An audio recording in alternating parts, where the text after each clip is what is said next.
Тезги со новогодишни украси годинава нема да има само на платото пред основниот суд. Локалните власти го проширија просторот. Сувенири и новогодишни честитки ќе се продаваат и во Младинскиот парк, кај Јавона, во паркот кај Васил Главинов и новиот кај Официрски. На овие локации ќе бидат поставени вкупно 41 тезга.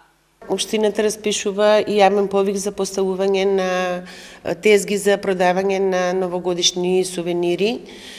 Така ќе биде и оваа година, со тоа што имаме прекрасни паркови површини и решивме просторот за поставување тезги да го прошириме. Значи, оние кои што сакаат можат да постават тезги во паркот во Васил Главинов, на платото спроти Јавона кај фонтаната, мислам дека и таму 2 или 3 тезги веќе има предвидено да се постават, во паркот во Офицерски, во Младинскиот парк и пред судот. Сираните продавачи треба до локалните власти да достават барање за да можат да ги продаваат своите производи.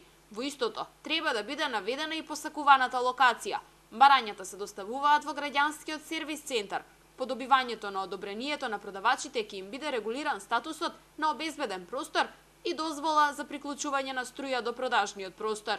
Разликата е таа што ние набавивме 32 тезги се наша собственост, сите унифицирани, можевте да ги видите за време на одржување на питијадата, значи нема да биде дозволено поставување на други дополнителни елементи. Оно што ќе изнајми простор, ќе му биде дадена тезга од преку јавното предпријатие, ќе ја постави, ќе ја користи и на 8 јануари ќе ја врати во исправна состојба пак на јавното предпријатие. Според надлежните, забрането ќе биде поставување на сопствени тезги, додатни маси, подвижни предмети и елементи за изложување без одобрение.